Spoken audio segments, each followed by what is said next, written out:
Hey, this is Time Bomb, and if it's your first time checking out the channel, hit that subscribe button to catch all the updates. Hey, how's it going? And today I wanted to do something that I don't see a ton of on YouTube or anywhere when it comes to Madden, is really breaking down and looking at these different salary cap lineups. So what I wanted to do for us today here is to just really start doing that, because there are so many different ways that you can build these teams. So just the team that I have here today, it's a 4-6 defense, and the offense is built around Vic. So you see here for my offensive line, I essentially am going with gold players around 16 to 19. We see my center 16.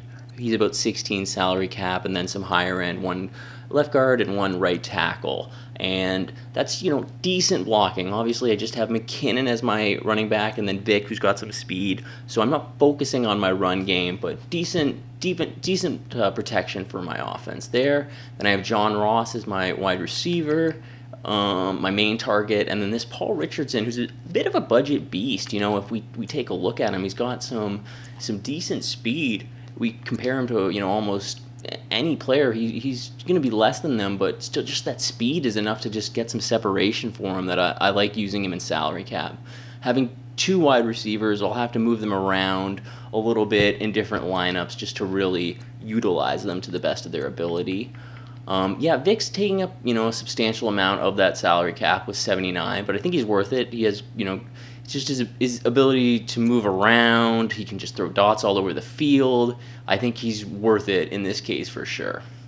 Now, my defense, like you need to do in salary cap, is very specialized. I went with a 4-6 defense, and I'm going to run the 4-6 speed package, which will, if you don't know, it's going to substitute out your outside linebackers and replace them with your CB 3 and 4. So that's why I just tanked my both outside linebackers, because I'm going to be in this 4-6 speed all game, and I'm really going to win or lose, live or die on my ability to stop the run out of this 4-6 speed. So that's why I have, a few secure tacklers here in strong safety, Nate Train Lane on this CB, and Mel Blount on the other CB. And those two CBs are substantial cap and price for me here. So that's really what I'm spending to get those secure tacklers and help me out with the run support.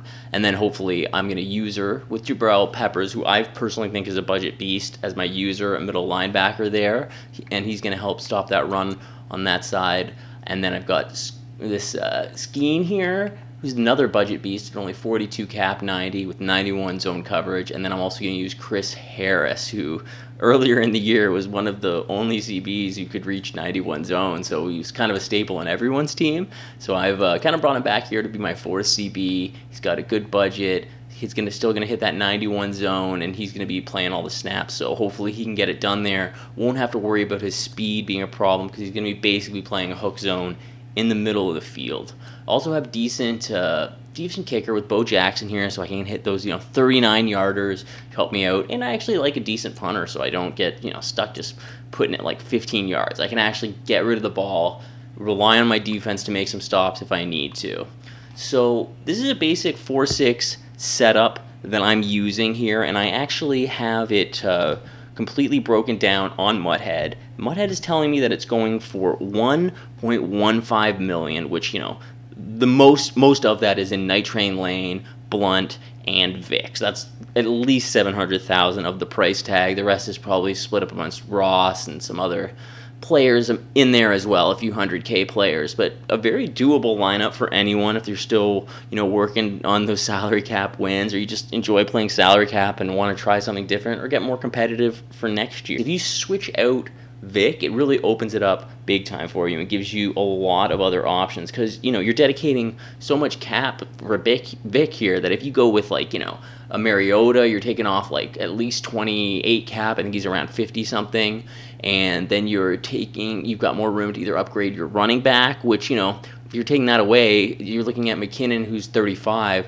You're getting 20 to 30 points. There's a lot of good backs that are in that range from 45 to 60. I have just taking a look at mine, I have this Barry Sanders, he's 60 and he's great. The Ultimate League, he's like that. He's a a free player that I was lucky to get, but not everyone has him. But there's the other 94 Barry Sanders Ultimate Legend that is pretty close to this, probably a little bit better.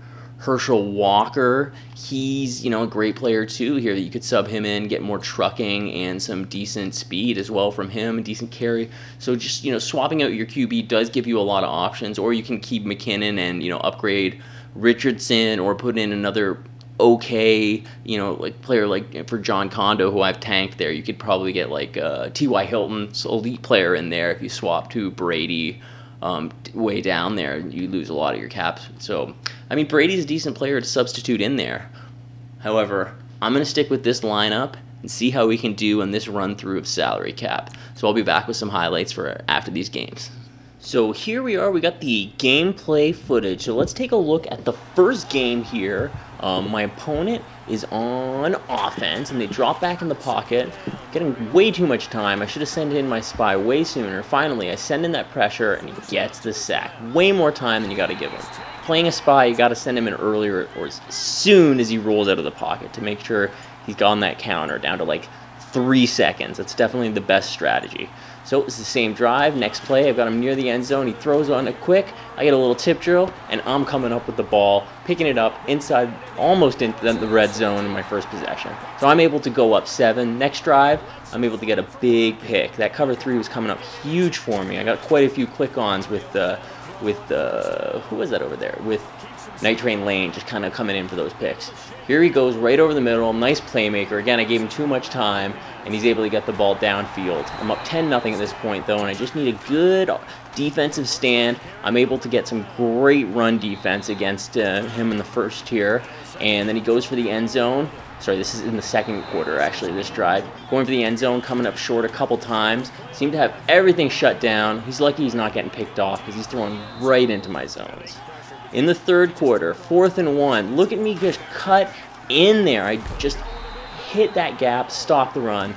All game, I was doing a great job shutting down his run. I've got him 13-0 here in the fourth. He was able to get one cheesy one, and he's got the ball at the end of the game here. Desperation play, and he's not going to be able to come up with anything. Locked down. Kind of close, but I knocked that ball out of the air, and I come up with the win in the first game. Goes according to plan. I'm able to shut down the run using that 4.6 speed. He's got nothing in the air. He got super lucky on the run play. He did score on me. He broke like 4 tackles. So here we are in the second game. This was a tough one. He went up 7-0 on me, and I was able to get a couple field goals to keep it close.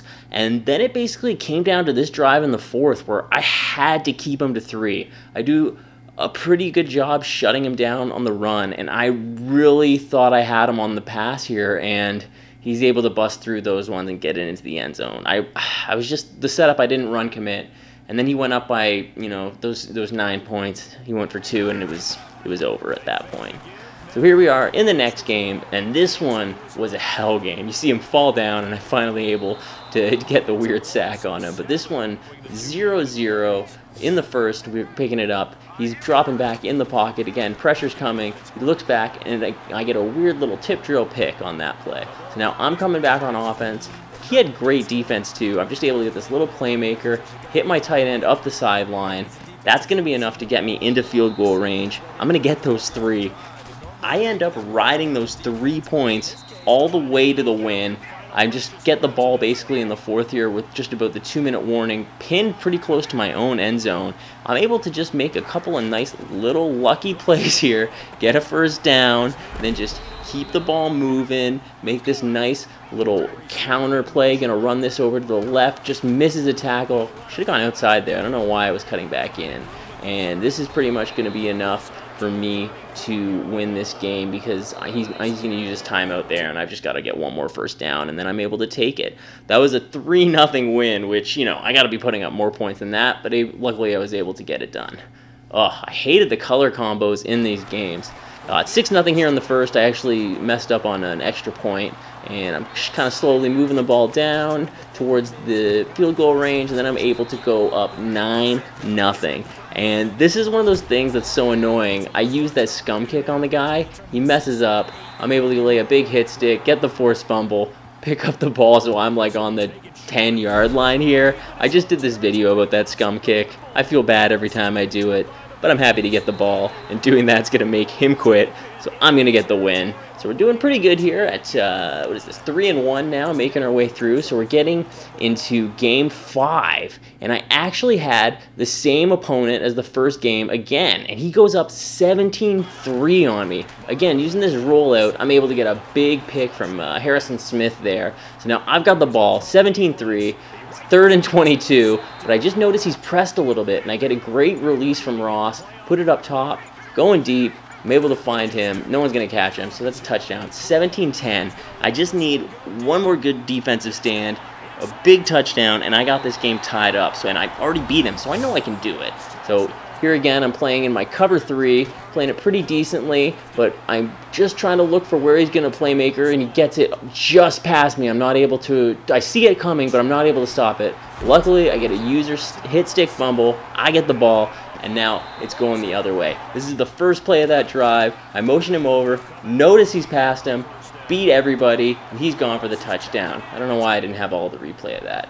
Unfortunately, I was able to get, I was unable to score on the next time I had the ball, and then I threw a pick 6. So he ends up going up 17-7. There's 27-17 on me. And then I have one last possession, and I thought I had him beat there, but no, he wasn't over top. Richardson's not quite fast enough to beat him there, and I threw it a little early, and it gets picked off. So I get eliminated in that game from the guy I beat in the first game, so I definitely should have had that win. I really liked this salary cap team that I built. They actually played a lot better than I thought. My one negative to them is that I don't like having, there's no third wideout that is very helpful. That's what I need, so I'm almost considering maybe tanking Night Train Lane and Blunt, getting some weaker CBs outside there, and see if maybe just dropping them down to some more kind of like salary cap ideal guys might help, because it's pretty high cap commitment with them. So I wonder if I lower that down and add in some better another receiver, maybe upgrade the other one as well, if I might have a better team altogether. I wonder if making that sacrifice on defense will do it. So that's my thinking about it, but overall I like this salary cap team. I think I easily could have won 5 games, probably 6. I just blew that one game right there when I was playing that first opponent again. I couldn't quite shut him down when I needed to, and he just put up too many points on me. But overall, I definitely like this team. I don't know if I mentioned this, I was using the Vikings defensive playbook and the Browns offensive playbook. So if you've got any suggestions or requests for me to do any sort of salary cap lineups, if it's, to budget, to theme, to scheme, to chemistry, to whatever it is, just, comment below. Let me know what you're thinking about this video. Thanks a lot for checking it out. I've been Time Bomb. I'll catch you guys later.